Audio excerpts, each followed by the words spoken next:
The next 2 days, a whole team is going to be discussing on work ethics today and tomorrow. Let's start off with the CEO of Oman Establishment for Print, Press, Publication and Advertising. Dr. Ibrahim Al-Kindi, what would you say why you chose this very subject called ethics, and specifically work ethics? For the first place, I think we have very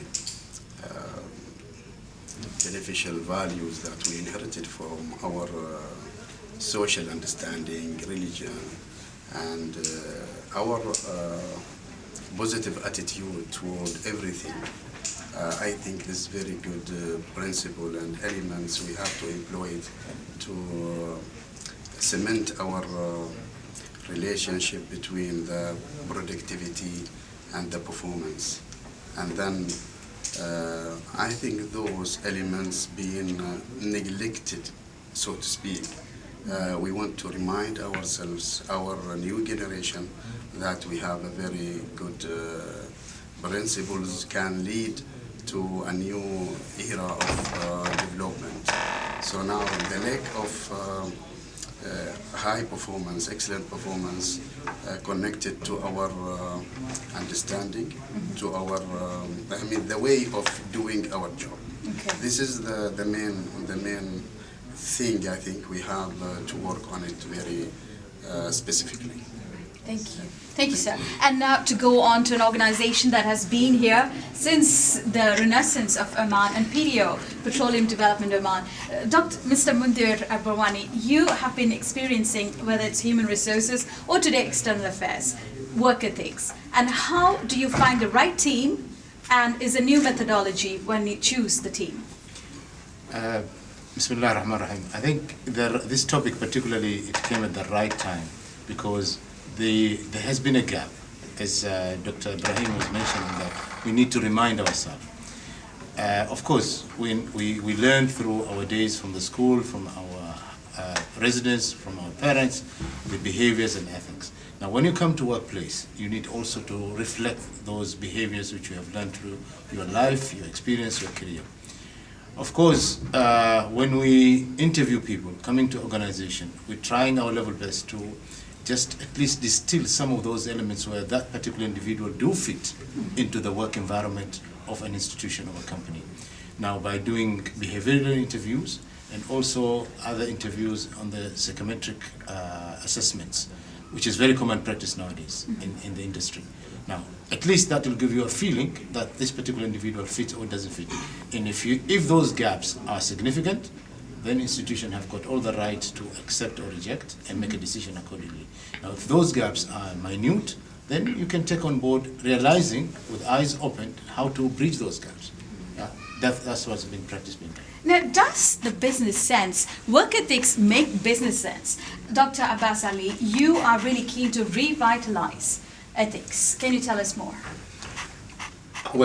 What we attempt in addressing the issue of revitalizing ethics is to address the issues why work ethics is changing and what has to be taken as the steps in order to reinforce the traditional work ethics that has characterized in the early days of Islamic State the hard work, commitment, transparencies, and discipline.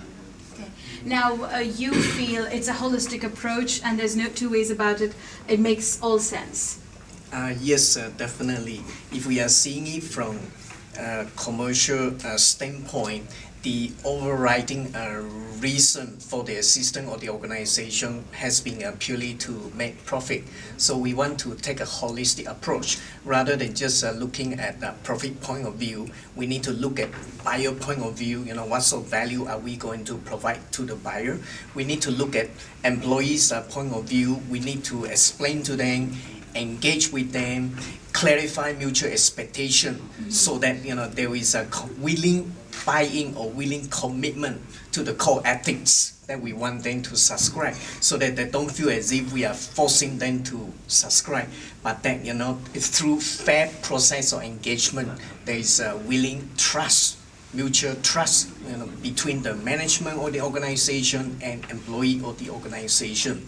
I think at the same time, it is very important for us to sell the benefits of practicing ethics in the workplace, share with them that this will help to make our business more profitable, and share with them that this will make our business more sustainable in the long run, and finally leaving a more significant legacy for the future generation. In other words, if we are practicing ethics in the workplace, we will be loved, we will be respected, not only by our colleagues, but by the future generation as well. Very interesting, Dr. Peter Singh. Thank you very much. Now, the legal aspect of it all. For Oman, is it work ethics a new issue when it comes to legality? Yeah, it is there. It's involved in each dispute. Mr. Ali Bouali, you being a legal expert and lawyer to the Supreme Court, would you say right now the consumer protectionism and the consumer protection is now a way looking into ethics and yes. law? Yes, exactly. What the Consumer Protection Department Authority, what they are doing now, is based on ethics of the attitude of the business people, which the consumer is depending on them, and they're supposed to be in their behavior, in their business relation, in their trade relation with the consumer. They should be very careful in implementing the ethics of what they're selling to people. Otherwise, it happens of what we saw recently about 2 or 3 months ago. The products. Of the products which was expired, and they were put to market, and they changed the date of the expiration, which I think that is the far away from ethics of their attitude and principles. Yeah. Very true. Now, finally, sir, coming back to you, Engineer Mahmoud Al-Harthi, Chief of OPAL. Now, you, under the OPAL, there are so many petroleum companies. And for you to summarize it for all, work ethics, and how is it conveyed to each member of the staff? Well, I think it has been repeated again and again that work ethics is very, very important. And I think today is more important than ever. Oil and gas companies, by nature, they are international organizations.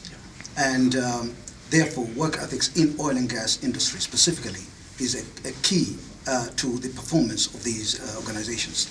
Now, because of the complexity of the ethics themselves, different individuals coming from different societies, and therefore their ethics have been driven by their background and their historical and practice in the family, schools, where they're coming from. Mm-hmm. When we talk about international companies need to play a major role in ensuring that those ethics that are coming from different places are understood and are comprehended, and therefore sharing of those ethics are key to the basis of respect. And shouldn't the company itself have its own ethical code? Absolutely. I mean, companies do have their ethical code, but because companies are run and being formed by individuals, mm-hmm. and those individuals have got certain values and principles and ethics, and therefore they carry with them when they develop those business. Okay. Now, by nature, therefore, the shareholders or the stakeholders have to have a set of criteria, a set of parameters that they refer to. And those are what we call standards, codes of ethics, yeah, or principles of ethics. Principles of ethics are higher than codes of ethics. They are more or less visualized as ideal ethics, which sometimes cannot be practically measured in reality or in day-to-day work. But the bottom line is that there is a commitment from oil and gas companies and companies in general all over the world. And that's what experts say at the conference organized by the Center for Studies and Research from Oman Establishment for Press, Publishing and Advertising. And according to them, today, obviously, it's not just the qualifications and academics that matter. It is definitely work ethics that would take you to places and, most importantly, success.